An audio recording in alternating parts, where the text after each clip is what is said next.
Welcome back to the Utilities Decoder, powered by UMFA. In this episode, we're diving deep into one of the most pressing issues in South Africa's energy landscape, the future of electricity pricing and whether the current structure is even sustainable.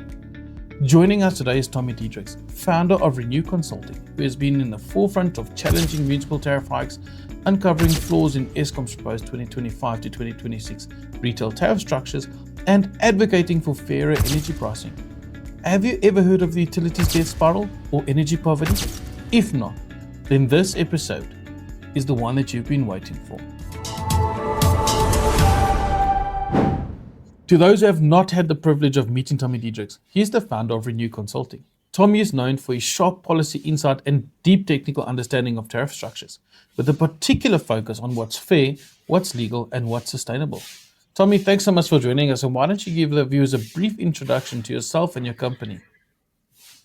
Hi, Ryan. Thank you very much. I've been in the utility field since 2008, when electricity was still affordable and when load shedding was still a concept in most people's minds. And I've seen the industry change over the past 17, 18 years and become a lot more complex and so on.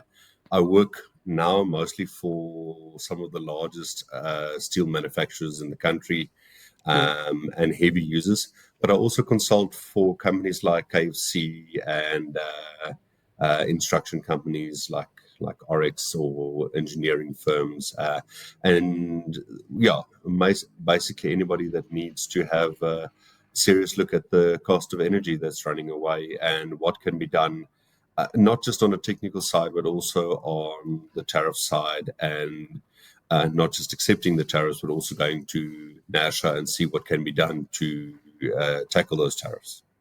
Okay, that's great. I mean, in our previous episode, we looked into 44 municipalities across South Africa for 4 different types of businesses across the sectors, and the cost differences were astonishing. Having so many different clients in a vast a number of fields, from what you've seen, Yes. does the current tariff environment look like it's under control or being effectively regulated by NERSA? I think it would be good for me to explain just quickly how the approval processes of NERSA work. So there's basically 2 approval processes. The first one is where NERSA approves Eskom's tariffs. So there's a whole hearing on Eskom's tariffs and exactly what can be done, and they need to justify their tariffs. And there's a whole process and hearings with regards to that. And then separately to that, there's the municipal tariffs. Historically, municipal tariffs also had public hearings and municipalities had to come and justify their tariffs and so on. But in the past many years, that has fallen away. So what you have is this rigorous Eskom process that has certain flaws within itself. But then on the other end, you have a process of the municipal hearings and the municipal tariff structure. So what makes that interesting is the serious lack of care given for municipal tariffs. So the other thing that's important for people to understand that both Eskom historically, a bit less now, but they still have, but especially the municipality tariffs are budget-based. So in other words, they don't charge customers according to what the cost of electricity is. They charge customers according to what their budgets are. Now, I don't need to tell you, but Eskom and the municipalities have a serious lack of budget control. Exactly. And the worst of it is, especially in municipalities, they allow for cross-subsidization of tariffs. Now, in general, this is a very good idea. So if you've got all the correct things implemented and you've got a very small percentage of the tariff where people get a slightly better tariff for affordability or so on, that would make sense. But in municipalities' cases, there are so many unmetered electricity or lost electricity or stolen electricity, mismanagement, and all of these things get clumped into the budget. So you get, so all of this is part of that tariff structure from NERSA side and part of the approval process. So this is in my opinion is the fundamental flaw that they allow the municipalities to have a look at this. Just an added side note for interest sake, municipalities are supposed to do a cost of supply study. Okay. In 2024, only 66 municipalities provided a cost of supply studies, and of the over 200 municipalities, the rest just didn't. In other words, they themselves don't even know what the electricity costs and so on. So this is what I'm struggling with, and this was one of the things that bothered me is in the process. How do you allow this flawed technique where people just ignore and where the structure within itself is flawed? So yeah, I think that is the best way I can explain the process there. Okay, great. So looking at that, that's obviously the core issues that we're facing. Would you potentially agree that without a standardized national baseline, it's nearly impossible to compare and enforce fairness when NERSA is expected to regulate over 170 different municipal electricity distributors? I know I've got 170, around about 200, obviously, depending on who's licensed at the time, whose stuff hasn't lapsed. But let's say around 200 of the municipalities. Would you say a national baseline is needed? Yeah, absolutely. One of the things that I would like to talk about later or so on is exactly the mismatch of tariffs. So if you're looking at the current structures and the way things are the way they are currently built, you have this serious mismatch. And how can they, when you don't have proper information provided, how can you make a decision? Exactly. One of on the latest tariffs that is going to be live on the 1st of, or that already became live on the 1st of July this year, one of the things that I sent to NERSA over and over and over, and I still haven't received feedback on that, is if you take the impact of the tariffs. And I know, like you said in the introduction, that's one of the things you looked at earlier. If you look at that, do they, as NERSA, have a tool where they can compare specific individuals? In other words, a household, a small business, medium business, all the way to the large smelters. Do they have a tool that can see what is the impact of this tariff approval process? Because it's pointless just approving a percentage, but not knowing what the real life impact of that percentage increase is on real life people and businesses. So then you don't have a regulator, then you just have a rubber stamp company that says, okay, well, they probably do the things right, or the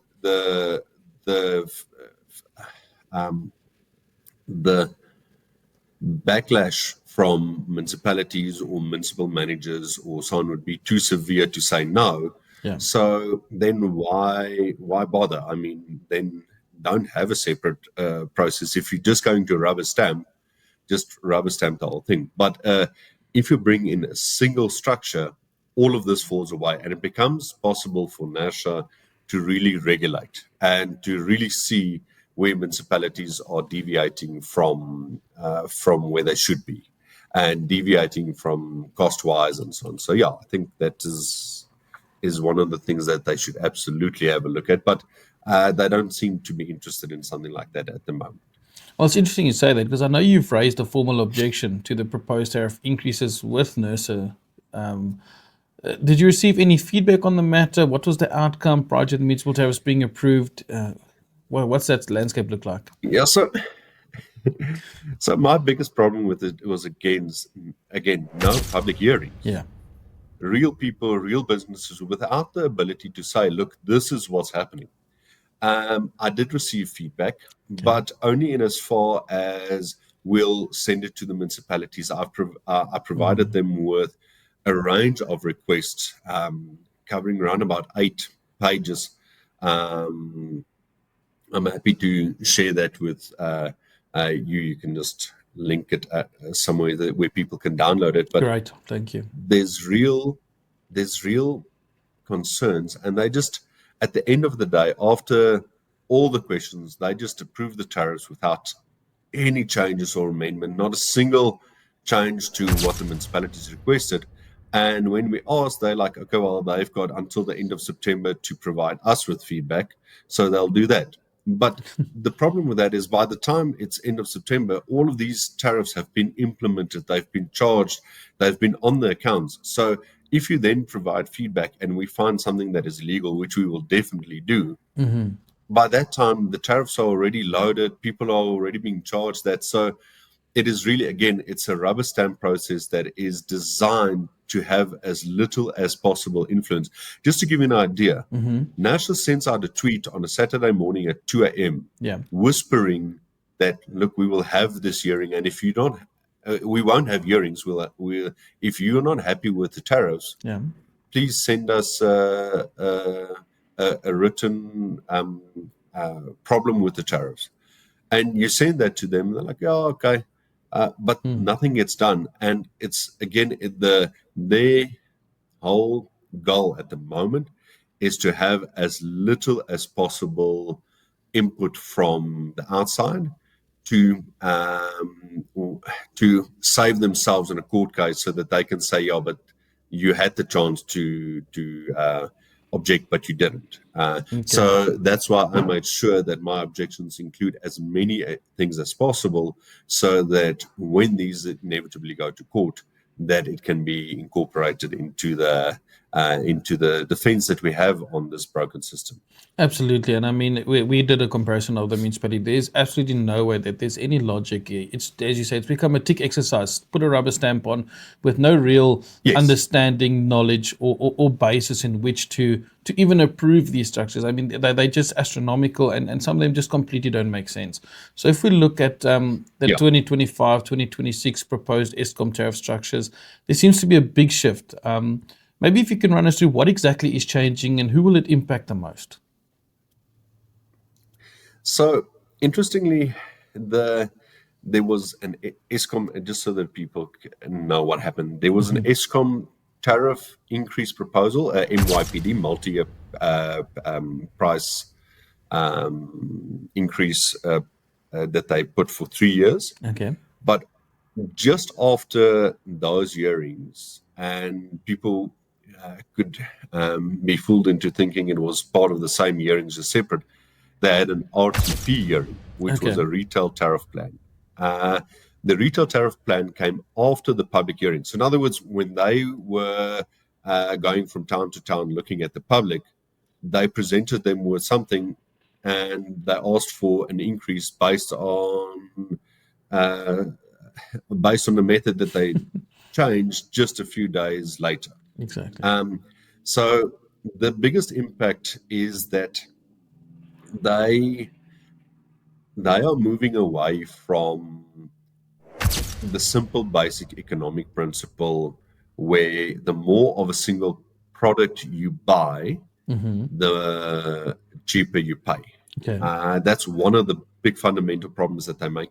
And that they want to charge you more for the transport and packaging than for the product. So we're getting to a point where Eskom is starting to realize, and the municipalities are starting to realize with renewables and other alternatives, that people are reducing their reliance and their consumption, their kilowatt hour consumption. So what this does is, to give a nice example, if you go to a big retail outlet and you say, look, I would like to buy 200 pallets of Coke. Then they say, okay, well, that's the price, and you're paying 10 Rand per 2 liter because you're buying 200 pallets. Yes. If you're purchasing it at a shop, they're like, okay, it's 20 Rand, because that had to go through a lot of processes and a lot of steps to get there.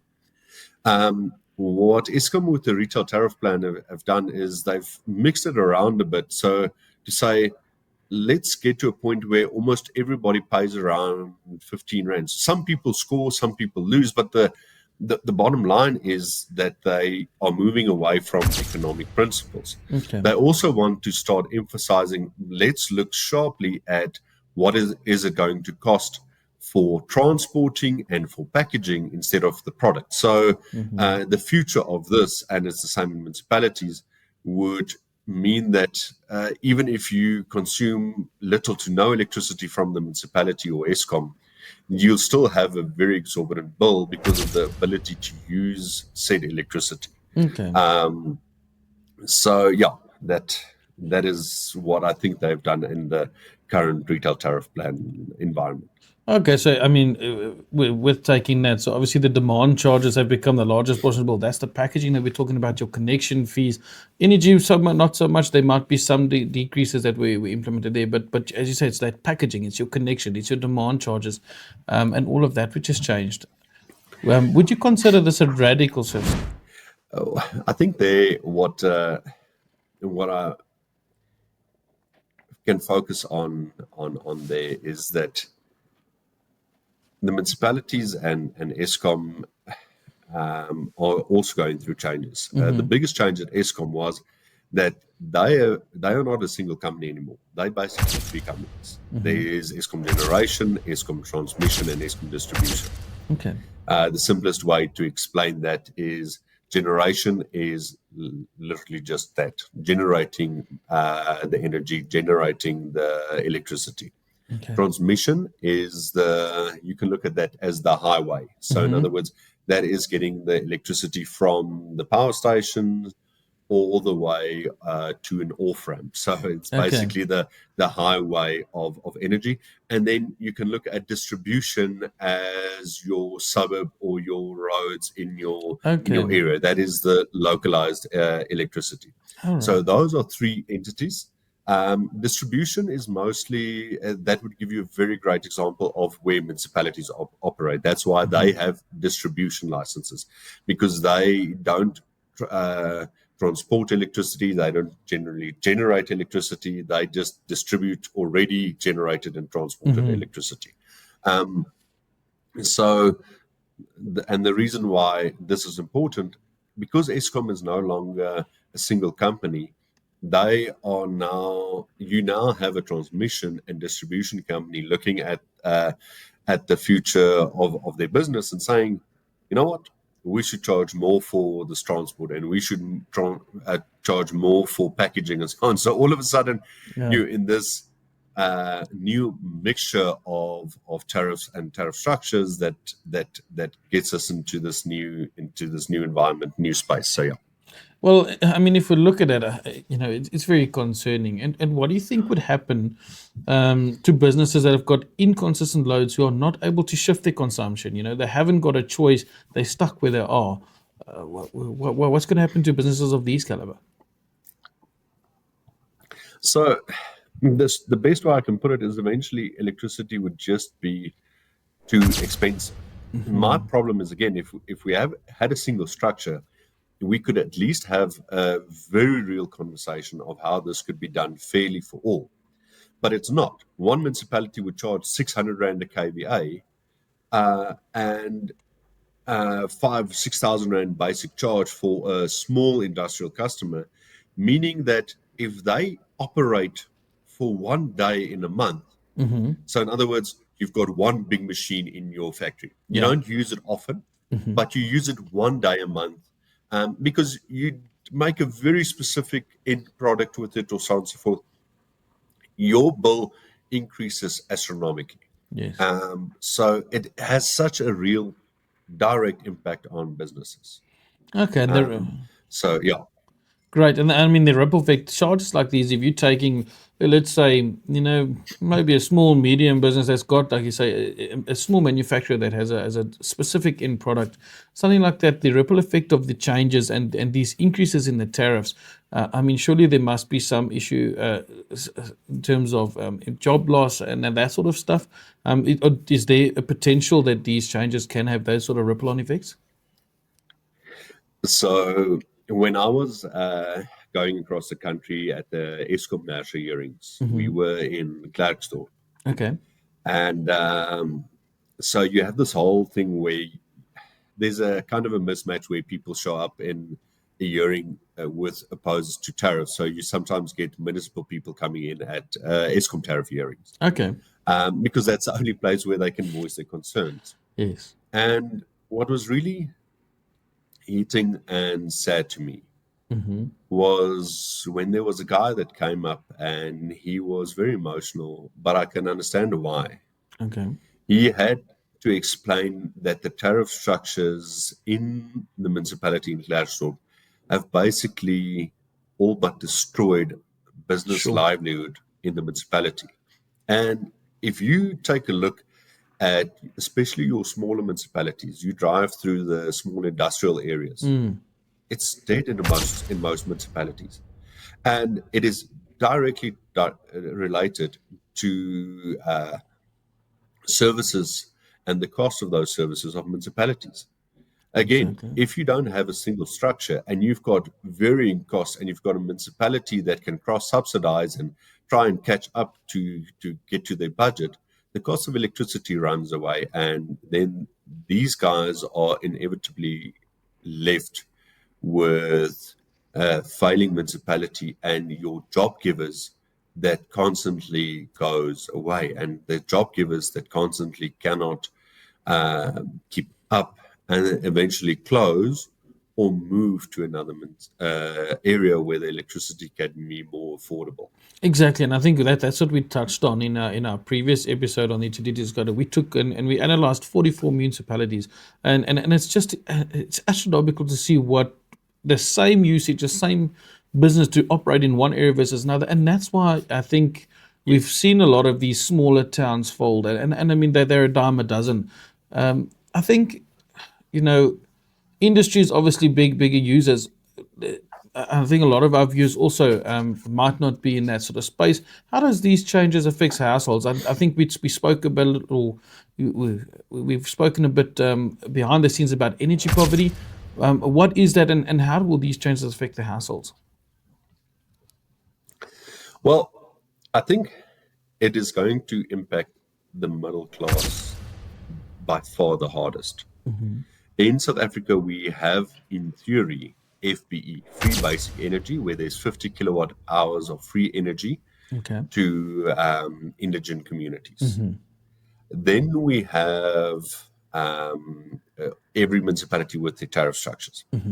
Unfortunately, if you are on the rich side, or fortunately, depending on on what side you are, but you would have renewable energy and you would install renewable energy. So therefore, you won't feel that impact as much.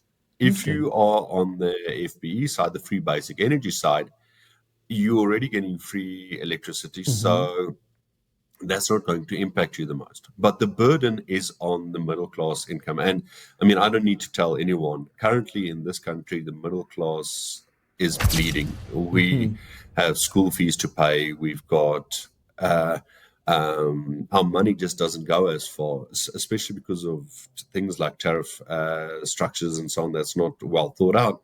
But if Exactly. you don't have the ability to install renewables and offset that cost, you are then burdened with a bigger and bigger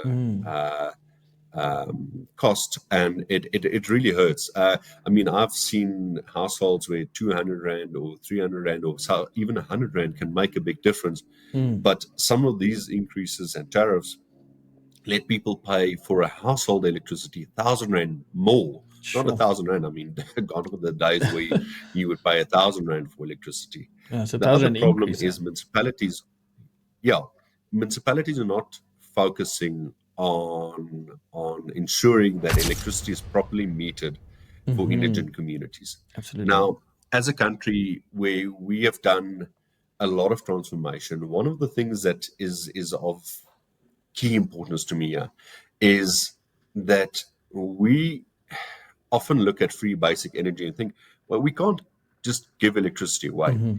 We need to remember that this electricity was promised. Yes. And if you make a promise, you need to keep it. We cannot go in and say, yeah, we did promise it, but we can't give it to you. Exactly. However, even though we should give that, we can't just give away unlimited free energy. Correct. So if you go into many of the indigent communities, the electricity is not metered. And we've now seen in one of the municipalities where the average household consumption unmetered for indigent communities exceed 1,500 kilowatt hours per month or for some of these communities. Sure. All for making sure that indigent communities are well looked after, and we should make an effort for electricity affordability for all. But we can't just give away electricity because somebody else will pay, because inevitably it's the middle class and they can only pay up to a certain point. So we touched previously on the renewables, but these increases are causing more and more businesses to turn to solar, PV, and PPAs, which is the power purchase agreements, to cut costs. Is this what you refer to as the utilities death spiral? Can you explain what utilities death spiral might be? Yes. So the utility death spiral is unfortunately not a theoretical concept. It is something that we are already in. Okay.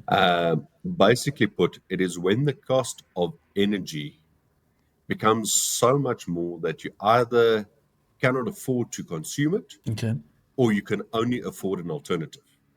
And where the consumption either decreases because of businesses closing, Okay. or the consumption decreases because of businesses making an alternative plan. So I think that's the best way I can put it. And what I've seen in the field in real world scenarios is where people use renewable energy to have significant cost reductions. And remember, that energy is no longer being used by or built by the municipality. So that energy is gone from the municipality, and that person has taken that energy consumption or generation on themselves. Yes. The problem with this is you're left with less and less energy to sell. And again, to bring back to the way the municipalities and Eskom wants to sell electricity, they do it based on budget. Okay. So if you sold 200 Cokes at 12 Rand and you purchased them at 10 Rand, then you're making a profit. But if you now all of a sudden in a situation where you still need to make that entire 200,000 Rand or whatever on your sales, but all of a sudden other people are coming and they're putting in cheaper cheaper soft drinks or whatever the case might be, and before you know it, doesn't matter, you're going to need to charge 100 Rand per Coke to make your budget up. Exactly. And that's the problem with budget-based energy instead of cost-based energy, is if you try and make up the difference between what you are charging and your budget, you never look at what is the real cost. And by the time you look at that, it's too late. Yes. Then there is no turning back, because the entire system have become top heavy. If we had to put a figure to the utilities death spiral, what would that look like? So I do have some examples that we can go through. I did an actual look on one customer. So that's one industrial customer that is in Ekurhuleni, and they put up a solar system with batteries and panels, and it was just one customer. And what was interesting, this was before the increases even, but if you look at it, that customer would have paid Ekurhuleni in excess of 2 million Rand. Sure.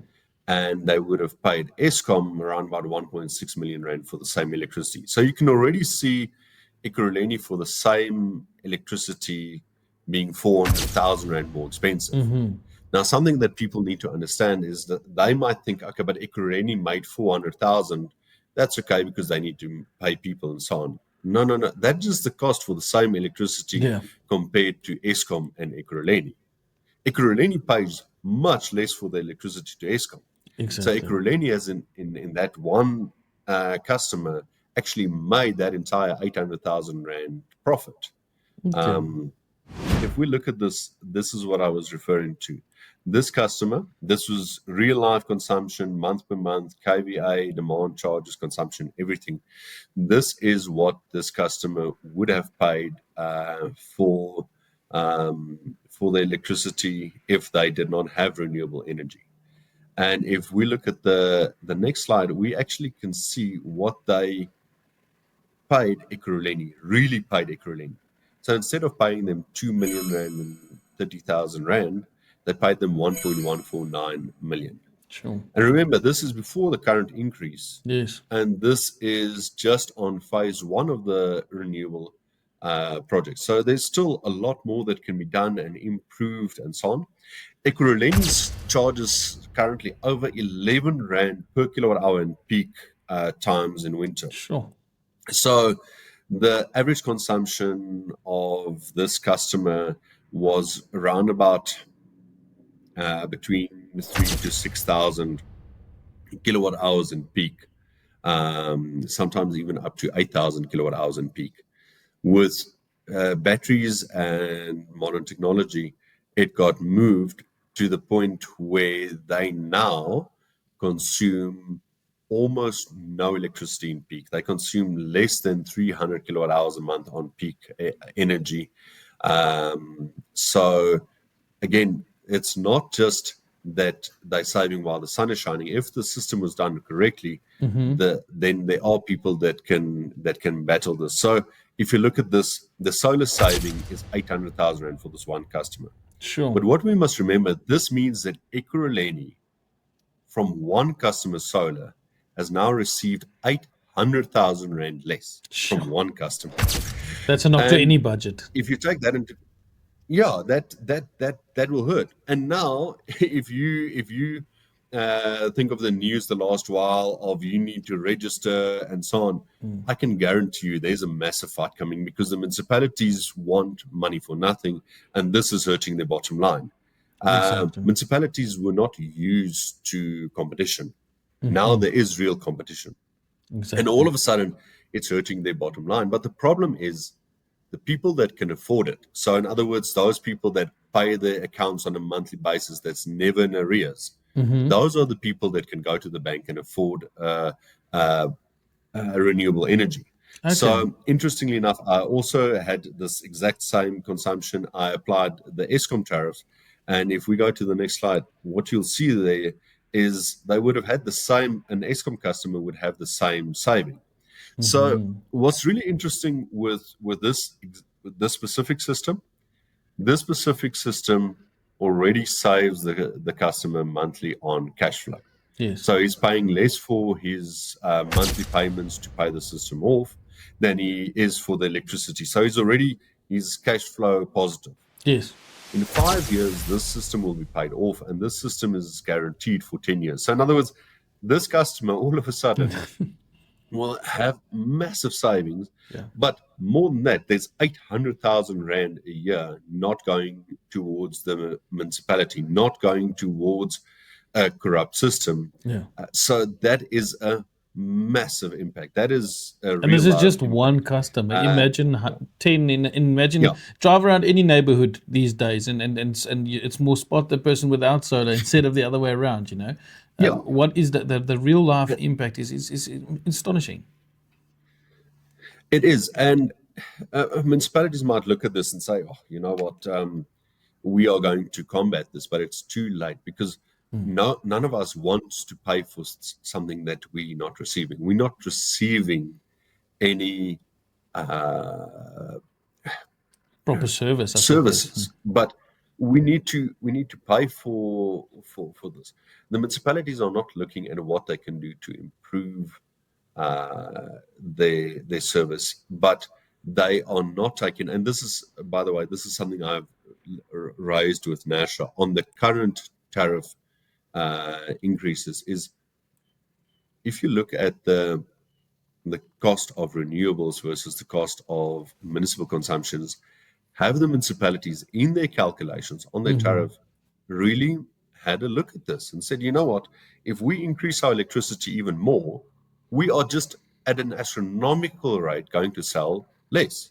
Exactly. We are never going to make budget again. And if we then next year need to increase it with 60% because of people leaving and then eventually declare war on renewables and so on, it is too late because of load shedding and so on. There is already, as far as I understand, there's already over 6 gigawatts of renewable energy installed in the country. Sure. So it's not something that genie is not going to go back. Exactly. That is out. So yeah, and this actually is a very, very nice silver lining, because that means that there is a limit to how far the cost can increase. So now you've got a new vendor on the block. They're selling the same product for cheaper. It is just a matter of time before more people go over to them. Okay, so it's a death spiral, I suppose. But Tommy, is the future renewables instead of coal? Absolutely not. Renewables is an amazing tool to reduce cost. But what we need to remember is the way energy is generated in the country. Energy is this magical thing that we all consume, but a lot of us don't really understand how it's made and what the real life impact of that is on our lives. So coal has gotten a very bad name. But again, like I say, I help a lot of the large steel manufacturers and very large power consumers in the country. And renewables is great for offsetting cost, but one of the biggest problems with renewables is that they do not add what is basically inertia into the energy grid. Now, Okay.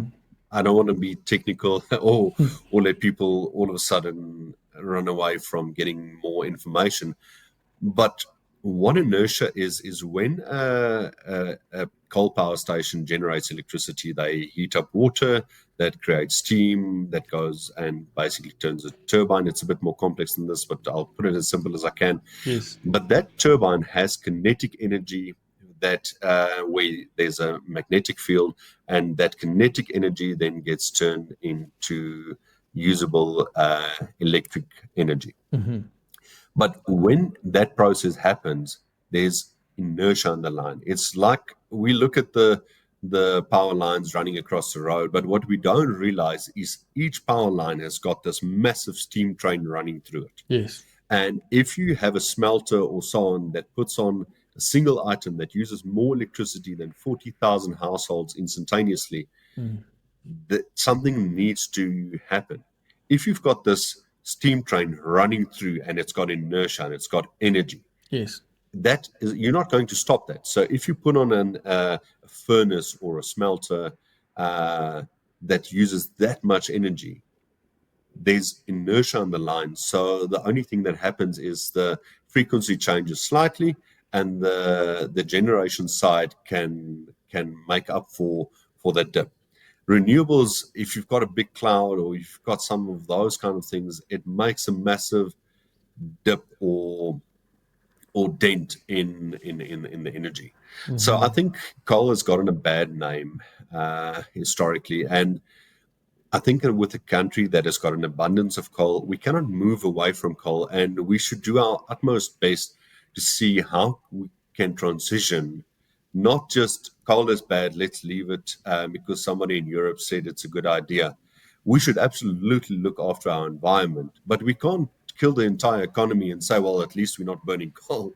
We need to make sure that we do it as clever as possible. And there's a lot of ways that coal power stations, when run efficiently, can run a lot greener than a historical coal power station. So there's a lot of things they can do, and coal has gotten a bad rep. Yes.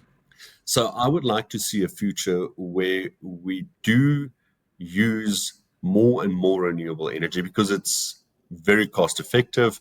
It is good for the environment, but not at the cost of jobs, not at the cost of the economy. So bringing in coal and especially eventually nuclear, because that is the greenest form of energy by far and the most cost or affordable energy in a long run, in a long period. So if we can bring that in, that would be great. I think that you've said it perfectly. I mean that age-old myth of everybody drives down the highway. You see these massive big cooling towers, and everybody thinks, look at all the smoke that they're blowing out. Well, it's not smoke, it's steam. The actual emissions come from the smokestacks. And like you say, with modern tech, it can be done greener, it can be done more efficient. And with a coal-rich country, we should definitely need to continue that. There's ways to do it, but if we, besides the actual generation and the production of electricity, let's take a look at landlords and these new the tariff structure itself for landlords, tenants, and what it does for recoveries. I mean, at the end of the day, landlords are there to run a business, and these new tariffs are causing major strain. So, what does that look like for their recoveries? So again, just for a small explanation so that our viewers can understand. A very large portion of the electricity in this country is not sold by either Eskom or municipalities. It's sold by third parties. And the reason for this is, in a perfect country, the municipalities would do a really good job and they would bill everybody for energy. But they already can't keep up with anything. So many, many years ago, and this was already started in the 80s and so on, they allowed for the resale of energy. So in other words, they would send one big building like a shopping center, a single bill, and they made it the responsibility of that landlord to then bill all the tenants. Or if you've got a residential complex, you get one account, and then it's the body corporate's responsibility to have a look at all of this. 100%. And the problem is, with the current tariff structure as it is, and like I said in the beginning, that principle of the more you buy, the cheaper you pay, going out of the window, landlords are put in a position where they sell the electricity for cheaper than they are purchasing it. And remember, they need to maintain that entire infrastructure, all the transformers, the metering, the billing, the meter readers. There's an entire industry that needs to run and that needs to work, but they're making it so that this industry is now lopsided, where the less you use, the cheaper it can be, and so on. But you can't force a landlord to sell electricity at a loss, because it's just not economically viable. And they might think, okay, they're getting them with this short trick, or they're winning. But all that they are doing is that they are forcing those people's hands to saying, you know what, this municipality is not worthwhile investing in. In Belito, I've got a real life example where I've seen where a certain landlord decided, you know what, we are no longer going to invest anything into that municipality, because we can't take a loss of something like 2 million rand a month on a single center. We can't take a loss of 24 million rand or whatever a year because of lopsided tariffs. I mean, it's not economically viable. So even if they then protect that one center or go over to renewables and less reliant on the municipality, the decision has been made for that municipality is a no-invest municipality. And this is, again, the problem with municipalities looking at their budgets and not their customers. They look at, this is what we need, not what our customers need, the real people need. And that kills businesses. It makes living there too expensive. And eventually it just puts the municipality with less and less to sell. And again, it hastens the utility debt spiral, where it becomes a death sprint. Exactly. I think it is more of a sprint now than a spiral. So where the municipalities try and race each other to who can get there first. Exactly. Trying to bleed the rock and get the last drop. But I mean, we saw exactly the same thing when we did comparison. I'll take a restaurant, for example. If I'm not mistaken, off the top of my head, it was about 100,000 rand for a restaurant of a certain size, certain demand, everything exactly the same. In Modimolle, you were looking just under 100,000, whereas I think in Neisner it was over 700,000. Why would you even want to consider opening something in an area like that? And that's exactly what you're saying. But municipalities are being boycotted, businesses are being boycotted, and it leads to massive business and job losses in these areas. But that's now on the landlord side, and unfortunately they are legally only allowed to sell at a certain rate due to the laws that's in place. But our large scale users, I know these are a lot of your clients, the bigger scale, the large scale users, mines, steel manufacturers. I mean, they're being punished by unstable and overly complex tariffs. I mean, what are these guys facing? So one of the things that I'm advocating for the most is what is called a base load customer. Okay.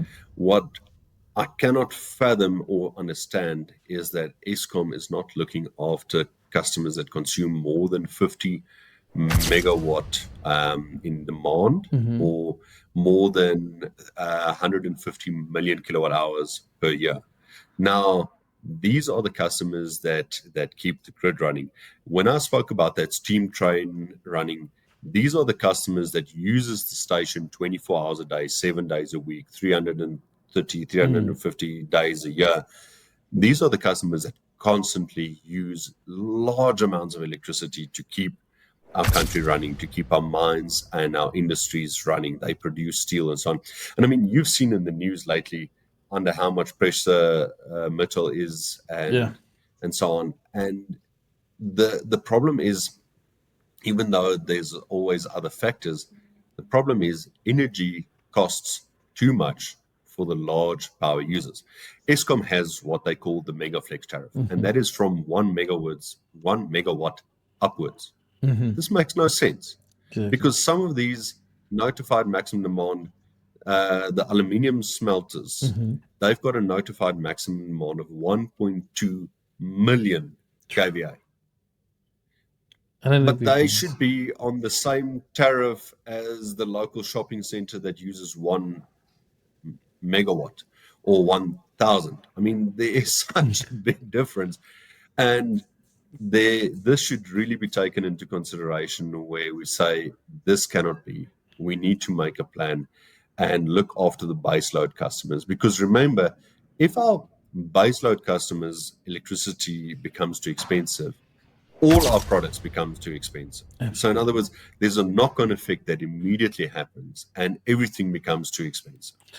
So yeah, I think that is an important thing that we can have a look at. And I think people don't actually realize just how big 50 megawatts is. And I know I've seen one of your presentations. I've been fortunate enough to see some of those presentations that you've done at the various meetings and stuff that's been held. But I mean, 50 megawatts. I think if I'm just trying to recall one of the speakings that you held. I think it was something like Sandton City, Crest, a bunch of these centers all in one space. So, just to put it in perspective, I don't think people really just understand the size of what these users are actually doing. But yeah. Yeah, so I think people need to understand that to make steel, to have a ceramics industry, to have glass, to have aluminium, to have coal mines, to have a lot of industries, they consume a lot of energy. And 50 megawatts is, like you said, it is equivalent. If you can take South Africa's probably 8 largest shopping centers, the 8 largest shopping centers, I think, which would be Mall of Africa, Fourways Mall, Mainland, Sandton City, and Waterfall in Cape Town.